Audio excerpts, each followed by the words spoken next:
Qual a importância de dar e receber? Carta de Paulo aos Romanos, capítulo 12. Comentário de Mário Persona. Porque nós temos esperança. O mundo não tem esperança. O incrédulo não tem esperança, mas o cristão tem esperança. Então ele tem um motivo de se alegrar. Se eu sei que eu vou ganhar um presente, eu sou criança, vou ganhar uma bicicleta dos meus pais no meu aniversário. Eu já tenho essa expectativa, eu fico pensando nesse presente que eu vou ganhar, eu vou pensar nele como? Isso vai encher meu pensamento. Isso vai ser a coisa mais importante para mim, que vai ocupar meu pensamento o dia inteiro. Alegrai-vos na esperança, e depois fala, sede pacientes na tribulação. Essa é a parte mais difícil, né? Quando vem a tribulação, a gente xinga, a gente reclama, a gente se dá topada com o dedinho na quina da mesa. A coisa mais complicada é você ser paciente naquela hora. Mas o Senhor nos mostra aqui qual é a maneira de nós agirmos com paciência, porque a paciência, quando tudo vai bem, é muito fácil, mas a paciência na tribulação é diferente. E a perseverança na oração. A perseverança na oração, eu creio que ela tem dois lados. Um, da oração propriamente dita, né? Quando a gente dobra os joelhos para apresentar ao Senhor as nossas intercessões, as nossas necessidades, sempre começando agradecendo a Ele pelo que Ele fez por nós. E eu acho que, eu não sei se é um costume certo ou errado, começar sempre colocando as suas próprias necessidades e suas próprias aflições, e depois a intercessão pelos santos, pelos irmãos. Porque se eu não estou bem com o Senhor, se eu não coloquei tudo na mesa, né, não está tudo claro com Ele, no meu coração diante dEle, dificilmente eu vou fazer uma intercessão consciente e também não fingida, como fala lá no versículo 9, né? Não quero dizer com isso que nós devemos sempre pensar primeiro na gente. Não, eu estou falando na oração, a gente sempre entrar na presença do Senhor, nos apresentarmos a Ele com aquilo que está sendo a nossa tribulação, a nossa aflição, e no momento em que nós pusemos isso diante dEle, nós vamos ter agora liberdade para trazer outras necessidades. Talvez algum irmão possa me corrigir se eu estiver com uma ideia errada nesse sentido. E aqui no versículo 13, são duas coisas. Uma é comunicar com os santos nas suas necessidades. Isso aqui, irmãos, é uma coisa importante que a gente às vezes esquece, que há necessidades. Há necessidades, por exemplo, de irmãos que estão passando por dificuldades por falta de emprego. Existem necessidades de irmãos que saem na obra do Evangelho, viajar, levar a palavra de Deus, visitar as assembleias. Existem necessidades de irmãos trabalhando de uma maneira ou de outra, não só no Brasil, mas em outras partes do mundo. Existem necessidades de doença, quando irmãos estão enfermos, e quando uma pessoa está enferma, basta você passar na farmácia para ver o custo que é comprar medicamentos. Então, às vezes, nós somos meio lerdos nesse sentido, e acabamos deixando tipo assim, os irmãos vão ajudar. A Assembleia vai ajudar. Sim, a Assembleia às vezes ajuda algumas coisas. Mas se eu detecto uma necessidade e eu tenho condições de suprir aquela necessidade, por que é que eu já não me adianto? Porque o Senhor mostrou isso para mim, e está dentro do meu recurso, por que eu já não me adianto e vou suprir isso? A passagem fala, comunicai. Comunicai, aqui no sentido de comunicação, mas não de comunicação apenas falar, não é? Mas de participar. Boa, participar. Depois fala de seguir a hospitalidade. Esse é outro detalhe, eu brinquei no final na última semana, no último domingo, falando das conferências, porque virão irmãos e às vezes não têm condições de ficar no hotel, e às vezes também a Assembleia não pode suprir para tudo, além do custo das conferências, também suprir hotel para que esses irmãos fiquem. Então, muitos irmãos que têm condições de hospedar, essa é a hora. Tem uma passagem que fala que alguns, sem saber, hospedaram anjos. Eu creio que isso possa nos remeter a Gênesis, quando Abrão recebeu o Senhor e mais 2 anjos na sua tenda, e ali foi de grande bênção para ele. Mas também nós não podemos esquecer de Ló, que apesar de ser a figura do crente carnal, vivendo no lugar errado, com os objetivos errados, ele foi muito hospitaleiro. Tão hospitaleiro que ele chegou ao ponto de oferecer suas filhas virgens aos homens que queriam atacar os anjos que estavam na sua casa. Então ele era aquele que depois Deus vai falar dele, chamá-lo de justo Ló, porque Deus conhecia realmente que ele se afligia de viver ali, de andar no lugar fora do que Deus tinha falado para ele andar, mas ele era hospitaleiro, ele tinha essa hospitalidade. Nós vemos no Antigo Testamento, tem outros exemplos de hospitalidade, nós vemos no próprio Novo Testamento, aquela família, Lázaro, Marta e Maria, que privilégio eles tiveram de ter recebido o Senhor na casa deles. Quantas vezes, podemos imaginar, não tem todas as vezes citadas, mas quantas vezes o Senhor deve ter parado ali, talvez para dormir, para comer com certeza, porque aparece ele assim ali. Ele não ficava em Jerusalém, ele não se hospedava em Jerusalém, que ficava a poucos quilômetros de Betânia. Ele ficava em Betânia. E que privilégio você ter uma casa que é a casa que o Senhor escolhe ficar, que é a casa que o Senhor escolhe se hospedar. E sempre, os irmãos aqui que hospedam sabem disso, o quanto nós somos abençoados em hospedar.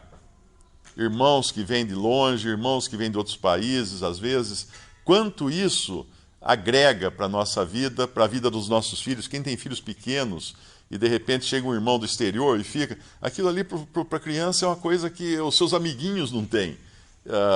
Ele fica realmente motivado com aquilo. Então a hospitalidade eu acho que é importante, aqui fala dela. Talvez outros irmãos possam continuar com as outras, ou também voltar desde o começo aqui, porque acho que tem muita coisa aqui para a gente aprender. Existe um outro lado aqui, né, que às vezes a gente não pensa. Quando fala de comunicar com os santos nas suas necessidades, é o lado do que recebe. Eu tenho uma frase na minha memória, eu não sei de onde que ela veio, eu não sei nem se é do tempo que eu era católico, alguma coisa assim, e a frase é: ninguém é tão pobre que não possa dar, e ninguém é tão rico que não possa receber. São Francisco de Assis. É São Francisco de Assis, então. Capítulo.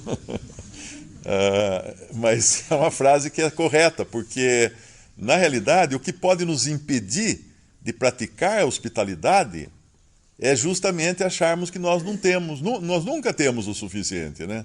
Ou de comunicarmos com as necessidades do outro. Mas eu estou com tanto problema, estou passando tanta necessidade. A que ponto chegou a sua necessidade? Não tem roupa mais, tem que andar sem roupa, ou não tem casa mais, não tem... Deus não supriu nada na sua vida. Esse é o lado do que dá, né? Que às vezes a gente se acha tão pobre que não possa dar. Mas existe outro lado, que é o nosso orgulho de nós acharmos que somos tão ricos que nós não possamos receber. E aí vem um irmão, às vezes mais humilde, ou até querendo ajudar você, e você assim, não preciso, não tem... Mas eu creio que não seja assim a maneira entre os irmãos, porque às vezes o Senhor quer usar você como o intermediário para ajudar outro. E talvez aquele que esteja querendo ajudar, ele não sabe da necessidade do outro e vai usar você como ponte. Você sabe a necessidade do outro. Então o nosso orgulho, eu digo isso porque já aconteceu comigo uma vez de alguém querer me ajudar no trabalho, né, do evangelho. Não precisa, não, já está tudo suprido, tudo. E depois eu parei e pensei, puxa, mas se o Senhor colocou isso no coração dele, quem sou eu para dizer que está errado essa vontade?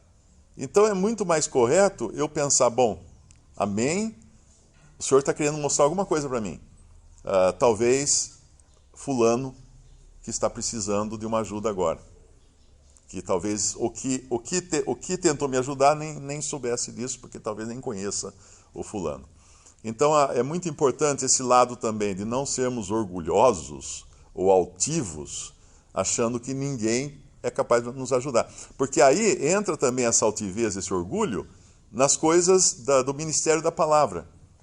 Assim como eu não devo me considerar tão pobre que eu não possa trazer uma palavra no ministério, eu creio que aqui todos os irmãos têm condições de trazer um versículo que seja, de levantar e ir lá partir o pão, dar graças pelo pão. Não precisa fazer um curso de teologia para fazer isso. Se alguém não tem, por exemplo, um dom para o ministério da palavra, para pregar o evangelho, mas existem outras maneiras de se expressar esse ajudar, esse auxílio, não é? Então todos têm alguma coisa que possa dar. Mas também o outro lado, que é o lado do receber, todos têm necessidades de receber ministério, de receber uma palavra. Todos têm necessidade de serem corrigidos de vez em quando. Eu sei que às vezes entra atravessado, né? Se vê um irmão falar, você acaba de falar uma coisa, vem um irmão falar, olha, aquilo lá não é bem assim, então você fala, pronto, está me perseguindo, alguma coisa. Quem é ele para pensar que ele sabe? Afinal, eu tenho 40 anos de convertido, ele se converteu ontem, né? Eu já escutei isso de um pastor uma vez, quando eu era recém-convertido. Então, nós temos tanto que reconhecer a nossa capacidade de dar, seja materialmente, seja espiritualmente, quanto a nossa necessidade de receber, seja materialmente, seja espiritualmente. 2 Coríntios 9:12. Porque a administração desse serviço não só supre as necessidades dos santos, mas também redunda em muitas graças que se dão a Deus. Então ela é exponencial. Porque o objetivo é sempre a glória de Deus. O objetivo é sempre a graças a Deus. Então, quando nós ministramos ou compartilhamos ou comungamos algo com alguém, isso resulta em graças não a nós, mas a Deus. Por isso que é preciso sempre cuidado quando nós olharmos para homens que nos ajudam, seja materialmente, seja espiritualmente. Claro que a gente agradece, né? Se alguém vem e me traz uma comida, alguma coisa, eu devo agradecer essa pessoa, é uma questão de educação, mas as graças têm que ser dadas a Deus, porque é Ele quem, no fim, provê. Eu me lembro, a primeira vez que eu aprendi essa lição, eu morava em Alto Paraíso, era recém-convertido, o Douglas foi me visitar pela primeira vez com a Bárbara e as crianças, e aí eu parei meu carro no posto de gasolina, para pôr gasolina, e ele pegou dinheiro e me deu. Aí eu fiz daquele jeito que eu falei, não precisa. Ele falou assim, nós temos o mesmo pai, esse dinheiro vem do mesmo pai. E nunca mais eu esqueci essa frase que ele falou, para nós entendermos isso, que os recursos não são nossos, portanto as graças não serão dadas a nós, mas serão dadas a Deus, ou deverão ser dadas a Deus. E nós também, quando recebemos algo material ou espiritual, através de algum irmão, sabemos que quem está por trás daquela dádiva é Deus, não é o irmão que supriu aquilo, é Deus quem supre. A administração desse serviço não só supre as necessidades dos santos, mas também redunda em muitas graças que se dão a Deus.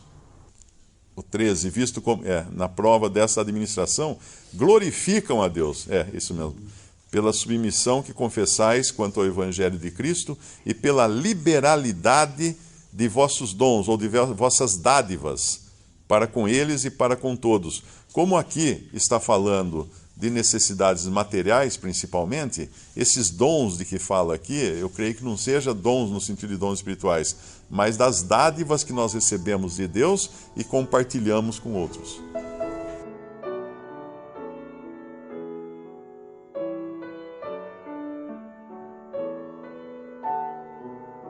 Visite Respondi.com.br. Visite também 3minutos.net.